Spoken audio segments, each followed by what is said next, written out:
Hello students, आप सभी का स्वागत है साइंस अकेडमी में। आज हम बात करने वाले हैं पाचन एवं अवशोषण के पार्ट 6 की। पार्ट 5 में हमने देखा था कि मनुष्य का जो पाचन क्रिया होती है वो किस प्रकार से होती है। हमने मुख से स्टार्ट किया था और मुख के बाद ग्रसनी, ग्रसनी से ग्रसिका से आमाशय में, यानी कि हमने आमाशय तक मनुष्य के शरीर में पाचन की प्रक्रिया कैसे होती है उसको समझ लिया था। अब क्या होता है कि मनुष्य के शरीर में जो आमाशय में जो पाचन होता है, आमाशय में क्या होता है कि कायम का निर्माण हो जाता है। मुख से जो बोलस आया था वो कायम में परिवर्तित हो गया। अब ये कायम क्या करता है, काम में पहुंच जाता है, आंत में पहुंच जाता है। अब अपन किसकी बात करेंगे, आंत की आंत के अंदर किस प्रकार से पाचन की प्रक्रिया संपन्न होती है। तो सबसे पहले अपन बात करेंगे किसकी, छोटी आंत की। किसकी बात करेंगे हम, छोटी आंत की। छोटी आंत की बात करते हैं तो इसके अंतर्गत क्या होता है कि छोटी आंत के अंतर्गत बहुत सारी पेशीय गतियाँ होती हैं, जिसके कारण से भोजन जो होता है अच्छी तरह से घुल जाता है, अच्छी तरह से मिल जाता है, अच्छी तरह से घुल जाता है, अच्छी तरह से मिल जाता है, जिससे क्या होता है कि पाचन क्रिया जो होती है वह सरल हो जाती है। वह क्या होती है, सरल हो जाती है। इसके बाद क्या होता है, यकृत जो होता है वह अग्नाशय नलिका के द्वारा, यकृत जो होता है क्या होता है, यकृत जो होता है वह अग्नाशय नलिका द्वारा, अग्नाशय नलिका द्वारा क्या होता है, एक तो लेता है पित्त, एक लेता है अग्नाशयी रस और एक लेता है आंतर रस। ठीक है, यानी कि यकृत जो होता है वह अग्नाशय नलिका के द्वारा पित्त लेता है, अग्नाशय रस और आंतर रस का क्या करता है, इनको लेता है और इनको लेके क्या करता है, छोटी आंत में छोड़ जाते हैं। यानी कि इन तीन को कहाँ छोड़ते हैं, छोटी आंत्र में। कहाँ छोड़ते हैं, छोटी आंत्र में। यकृत जो होता है अग्नाशय नलिका के द्वारा पित्त, अग्नाशय रस और आंत्र को कहाँ छोड़ता है, छोटी आंत में छोड़ता है। इसके बाद क्या होता है कि ये जो अग्नाशय रस होता है इसके अंतर्गत क्या होता है, ट्रिप्सिनोजन, कौन सा, ट्रिप्सिनोजन क्या होता है, ट्रिप्सिनोजन। ठीक है, ट्रिप्सिनोजन, काइमोट्रिप्सिनोजन क्या है, काइमो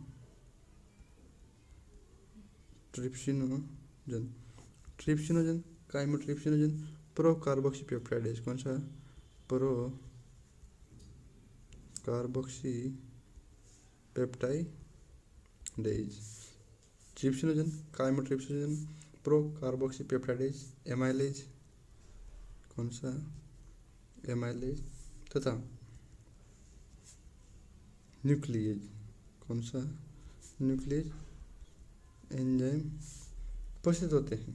कौन से होते हैं, उपस्थित होते हैं, लेकिन किसके अंदर उपस्थित होते हैं, उपस्थित होते हैं, लेकिन ये क्या होते हैं कि यह निष्क्रिय रूप में होते हैं। अग्नाशय रस के अंदर trypsinogen, chymotrypsinogen, procarboxy peptidase, amylase तथा न्यूक्लिएज एंजाइम उपस्थित होते हैं, लेकिन यह क्या होते हैं, निष्क्रिय अवस्था में होते हैं।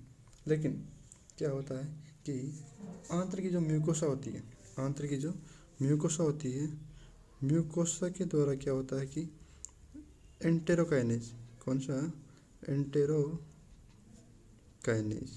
कौन सा, एंटेरोकाइनेज, म्यूकस, क्या होता है कि म्यूकस के द्वारा क्या होता है, म्यूकस के द्वारा क्या होता है कि एंटेरोकाइनेज एंजाइम का क्या होता है, स्राव होता है, जिसकी सहायता से क्या होता है कि एंटेरोकाइनेज जो होता है यह क्या करता है, ट्रिप्सिनोजन, क्या, ट्रिप्सिनोजन को क्या करता है, ट्रिप्सिन के अंदर क्या कर देता है, कन्वर्ट कर देता है।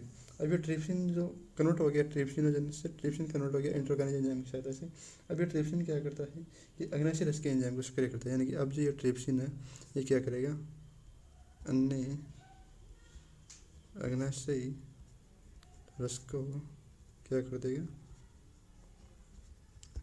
ये जो ट्रिप्सिन है अब ये क्या करेगा, अन्य अग्नाशयी रस को क्या करेगा, सक्रिय कर देता है। ठीक है, इसके बाद क्या होता है कि अग्नाशय रस की बात की, अब इसके बाद अपन बात करेंगे किसकी, पित्त की।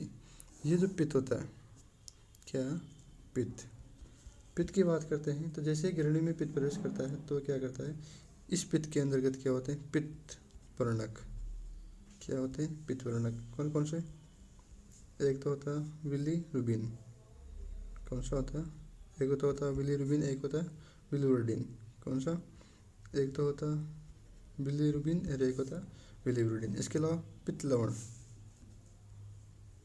पित्त वर्णक, पित्त वर्णक के साथ साथ पित्त लवण, पित्त लवण के अलावा कोलेस्ट्रॉल, कौन सा, कोलेस्ट्रॉल, इसके अलावा और फास्फोलिपिड। उपस्थित होते हैं। ठीक है, लेकिन इस पित्त के अंतर्गत सबसे इम्पोर्टेंट बात होती है कि कोई भी एंजाइम नहीं होता है। पित्त में क्या होता है कि इस पित्त की बात करते हैं तो पित्त में कोई एंजाइम प्रेजेंट नहीं होता है, यानी कि पित्त के अंतर्गत क्या होता है, कोई एंजाइम नहीं होता है। इसके अलावा क्या होता है कि पित्त जो होता है, ये जो पित्त होता है वसा के एमसीकरण में भी मदद करता है। क्या करता है, वसा के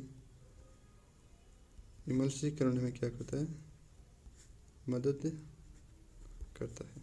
यानी कि पित्त जो होता है ये क्या करता है, वसा के इमल्सीकरण में क्या करता है, मदद करता है और इसके अंदर बहुत छोटे छोटे मिश्रित कणों में तोड़ देता है। ठीक है, इसके अलावा पित्त जो होता है इसका मुख्य कार्य, यहाँ से बहुत बार क्वेश्चन पूछा जाता है कि पित्त जो होता है ये क्या करता है, लाइपेज एंजाइम को भी क्या करता है, सक्रिय करता है। यानी कि पित्त जो होता है वह लाइपेज एंजाइम को सक्रिय करता है। इसके बाद क्या होता है कि आंत की जो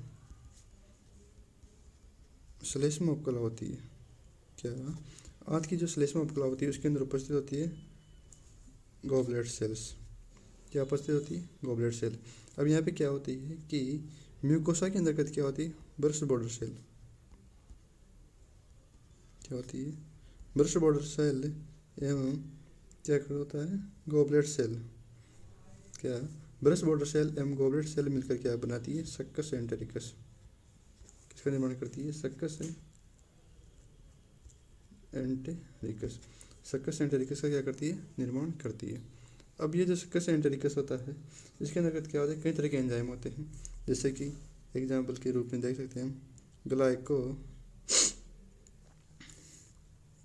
सक्कस एंटेरिकस के अंतर्गत क्या होता है कि बहुत सारे एंजाइम होते हैं जिसके अंदर से हम एग्जाम्पल के रूप में देखते हैं कौन कौन सा, ग्लाइकोसिडेज। कौन सा है, ग्लाइकोसिडेज। इसके अलावा होता है न्यूक्लियोसिडेज। कौन सा, न्यूक्लियोसिडेज। कौन सा, ग्लाइकोसिडेज, न्यूक्लियोसिडेज, डाइपेप। कौन सा होता है, ग्लाइकोसिडेज, न्यूक्लियोसिडेज, डाइपेप्टिडेज। कौन सा है, डाइपेप्टिडेज।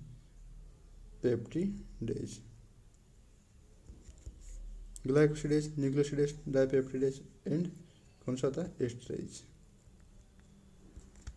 तो सक्कस एंटेरिकस जो होता है उसके अंदर ग्लाइकोसिडेज, न्यूक्लियोसिडेज, डाइपेप्टिडेज और एस्टरेज कौन से मुख्यतः 4 एंजाइम पाए जाते हैं।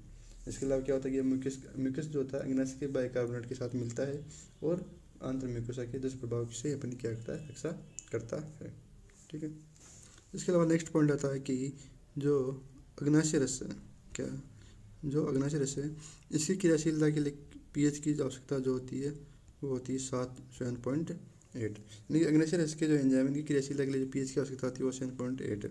वहीं पे मुख गुहा की बात करते हैं तो मुख गुहा में जिस पीएच की आवश्यकता होती है वो होती है कौन सी, कितनी, 6.8। और आमाशय की बात करते हैं तो आमाशय के अंदर होती है पीएच की आवश्यकता कितनी, 1.8। ये यहाँ से बहुत ही इंपॉर्टेंट है, यहाँ से क्वेश्चन पूछने की बहुत ज़्यादा चांस है क्योंकि अग्नाशय रस के एंजाइम की पीएच पूछ लेगा 7.8, मुख गुहा की पीएच पूछ लेगा 6.8 और आमाशय की पीएच पूछ लेगा कितनी, 1.8। इसके अलावा क्या होता है कि सब म्यूकोसल की जो प्रोन्नर ग्रंथियाँ होती है वो भी इस क्रिया के अंदर मदद करती है। कहाँ पे, छोटी आंत में। ठीक है, इसके बाद जैसे ही आंत के अंदर जो काइम पहुँचता है उसके अंदर काइम के अंदर क्या होते हैं, प्रोटीन होते हैं, प्रोटियोज होते हैं तथा पेप्टोन्स होते हैं। वो बहुत सारी अपनी रासायनिक क्रिया दर्शाते हैं, उनको अब हम क्या करेंगे, रिएक्शन की सहायता से समझेंगे। ठीक है, तो अब हम क्या करते हैं, इन रिएक्शन को एक रिएक्शन की सहायता से समझेंगे। तो पहली रिएक्शन आती है किसकी, प्रोटीन। क्या आएगा, प्रोटीन। इसके अलावा पेप्टोन, प्रोटीन, पेप्टोन और प्रोप्टोज। ये क्या करते हैं, ट्रिप्सिन, काइमोट्रिप्सिन और कार्बोक्सीपेप्टाइडेज। कौन सा है, ट्रिप्सिन। कौन सा है, ट्रिप्सिन, काइमोट्रिप्सिन, ट्रिप्सिन, काइमोट्रिप्सिन और कार्बोक्सीपेप्टाइडेज। कौन सा है, कार्बोक्सीपेप्टाइडेज।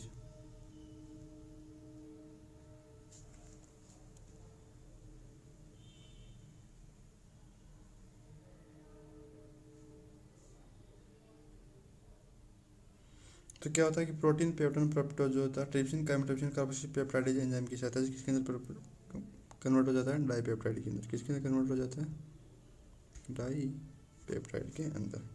इसके अलावा क्या होता है कि पॉलीसेकेराइड, ये तो थी फर्स्ट रिएक्शन। इसके अलावा सेकंड रिएक्शन की बात करते हैं। जो पॉलीसेकेराइड होता है, कौन होता है, पॉलीसेकेराइड। पॉलीसेकेराइड क्या होता है, एक तरह से ये भी स्टार्च होता है। इसे क्या करते हैं, एमाइलेज एंजाइम की सहायता से किसके अंदर कन्वर्ट करते थे, डाई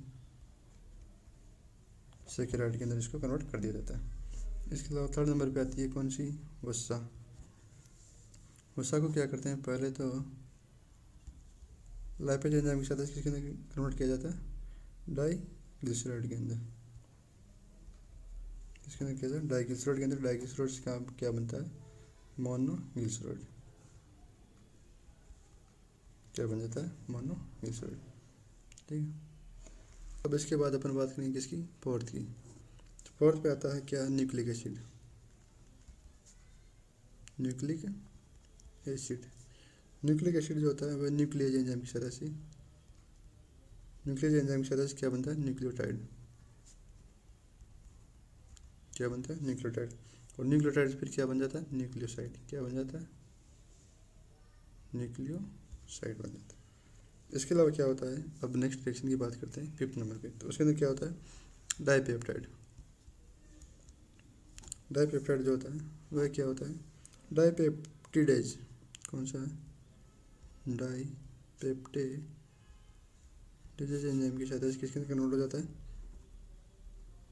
अमीनो एसिड के अंदर।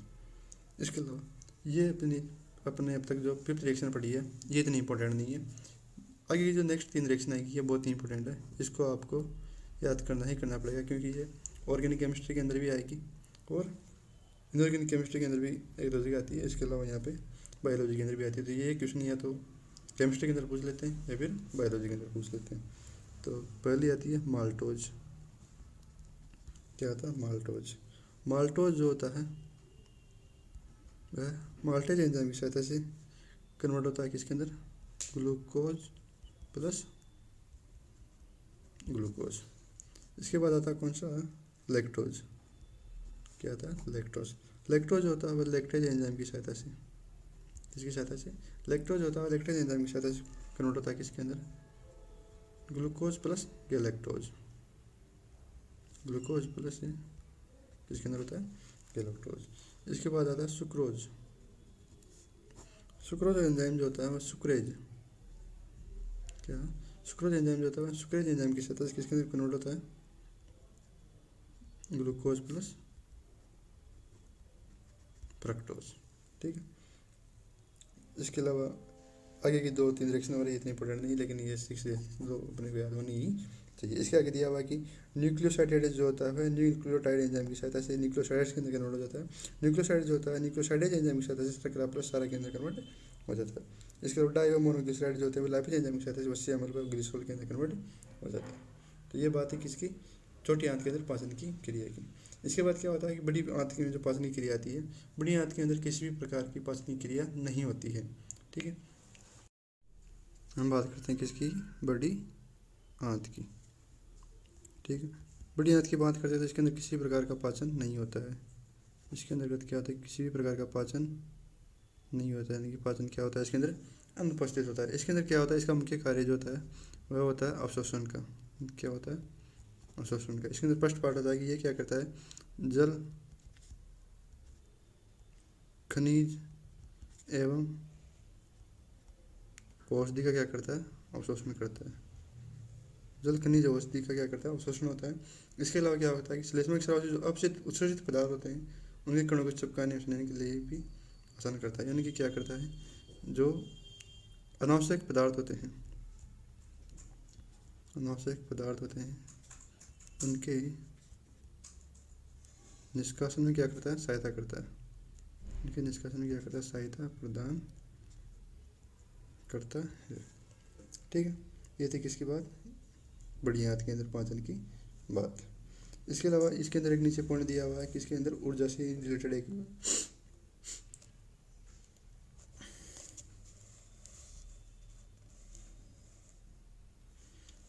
इसके अलावा एक नीचे इसके अंदर क्या हुआ कि ऊर्जा से रिलेटेड पार्ट दिया गया है, इसको हम देखते हैं। तो इसके अंदर क्या हुआ वो दे रखा है। इसके अंदर अपने को दे रखा है कार्बोहाइड्रेट,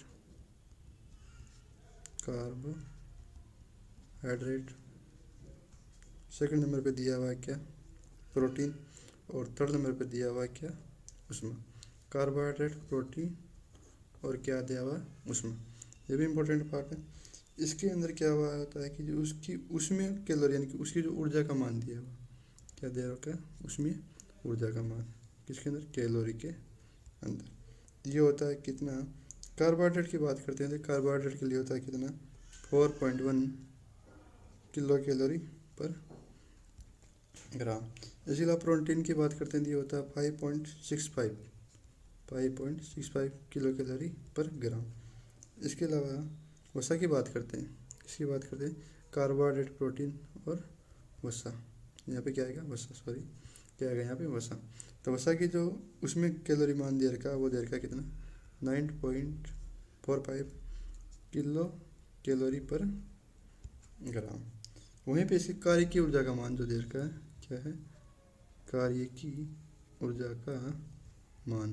कार्य की ऊर्जा का मान जो है वह क्या दे रखा है कि 4.0 किलो कैलोरी एवं 9.0, यानी कि कार्बोहाइड्रेट के लिए 4.0 होगा, प्रोटीन के लिए 4.0 होगा, लेकिन उसमें जो वसा होती है उसके लिए कितना होगा, 9.0 किलो कैलोरी पर ग्राम।